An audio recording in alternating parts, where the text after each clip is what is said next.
What's up everybody, D-Man back. Welcome to a brand new video, and today we're going to be doing another Godzilla Kong news roundup. That's right, in this video we will be continuing our chronological journey through the development and release of Godzilla x Kong the New Empire and its subsequent sequel by finishing off the events from April, and today is where we finally get that nice juicy Adam Wingard interview where he opens up about how the MonsterVerse might be heading in the direction of Godzilla vs. Destoroyah.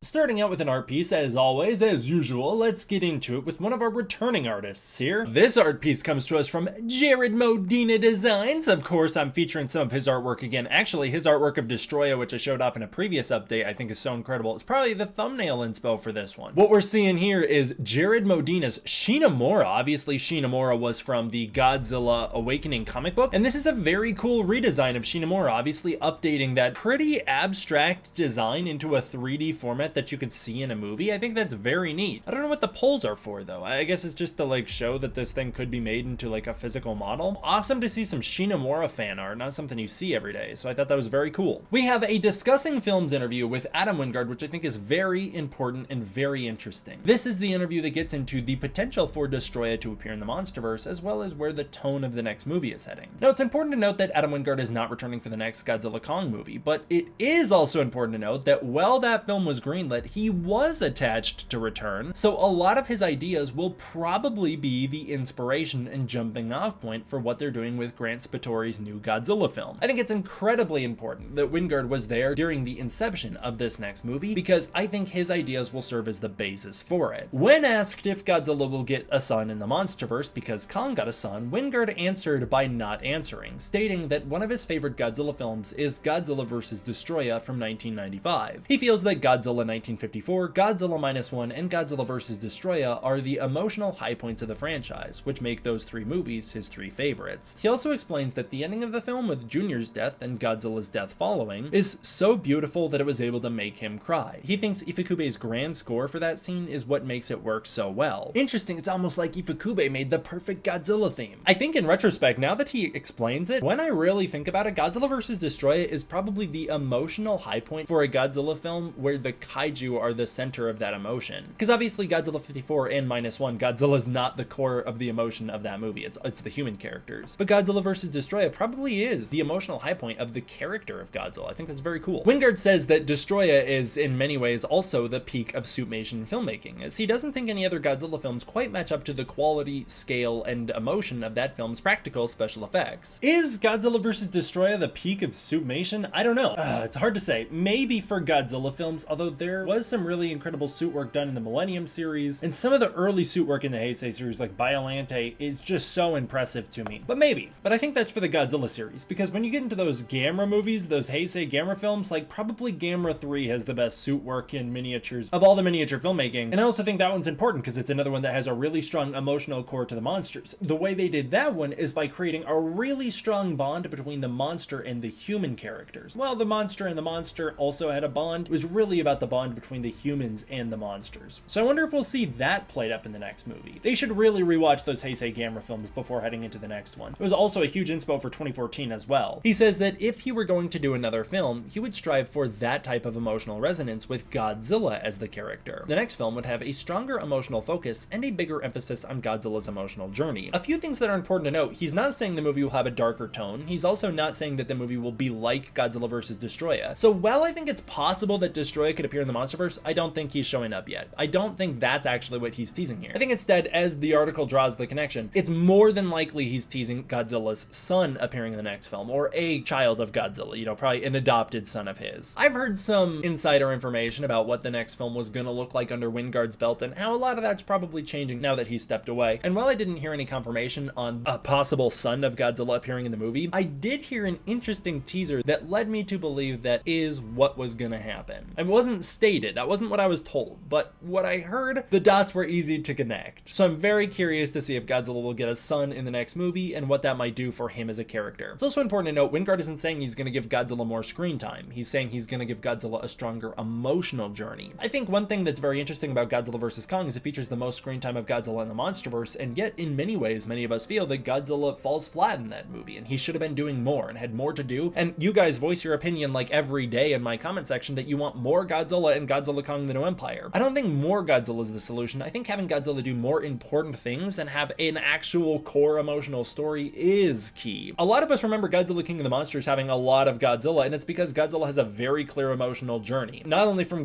being apprehensive to be around humans to working with them and fighting Ghidorah, but also this revenge arc of him taking down the guy who has essentially tormented him for millennia, as well as his emotional connection to Mothra. Godzilla 2014, I think a lot of us also remember Godzilla being more prominent in that than in something like New Empire, simply because Godzilla had a stronger emotional core in that movie, being this kind of noble samurai, whereas in GXK, he's just kind of blowing things up whenever he shows up and just does big punches. So yeah, I completely agree. The solution is not let's overload Godzilla's screen time, although I would like to see more. It's to give him more important things to do. So while I don't think Destoroyah is necessarily appearing in this movie, I think they could probably set up for Destoroyah, especially because Godzilla King of the Monsters had a clear setup for where Destoroyah might come in with the Oxygen Destroyer. I don't know if that was the intention at the time, but it's so obviously what you could capitalize on. And I'm curious to see what this new movie does decide to develop, but Destoroyah is a very obvious path forward to me and so many other people. I think that's a perfect way to end the series. The real question is here, what is Wingard talking about? Is Godzilla gonna die?